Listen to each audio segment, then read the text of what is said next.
Pinag-iisipan ba tayo dapat nagsisimula? Baby, pakiusap. Kung magpapakilala sana, para bang idaan mo lahat sa hawa. Naligaw lang sa dinami-dami ng mga pasikot-sikot sa iyong katawan. Sana lang ay magpadaan. Nabulag sa iyong mga kurbada, nabudol sa mga usapang walang kontrata. Harutan hanggang sa abutan ng umaga. Walang sagot sa katanungan, tayo nga ba aruy? Kung ayaw masaktan, wag nang umasa. Nagbabaka sakali na lang na tsumamba. Mga dasal sa may kapal, sana gumana. Kaso madalas sila ni Satanas sa magkakutsaba.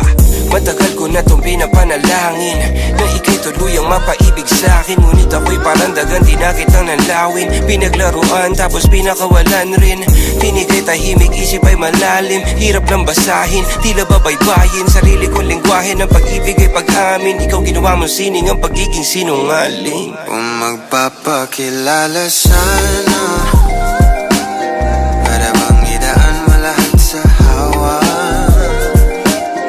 Naligaw lang sa dinami-dami ng mga pasikot-sikot sa iyong katawan. Sana lang ay magpadaan. Ano ba talaga tayo? Para lang klaro, kailangan ko malaman kung mahal mo pa ba ako. Naglalaro ka lang ba o nananarantado? Kasi nakita ko kahapon may kasama ka bago. Ayoko nang umasa sa mga usapang malabo. Parang gamo-gamong nadarang at napaso, nadala at mas lalo lang nawala at naglaho ang mga balak at plano. Nagmukha pa akong gago kaya walang mga pangako, puro para-paraan. Laging telebabad kahit walang tawagan. Araw-araw normalan kasi para pa saan ang mga sumpaan kung wala namang karapatan. Ibig ko maliwanagan, huwag mo sanang diliman.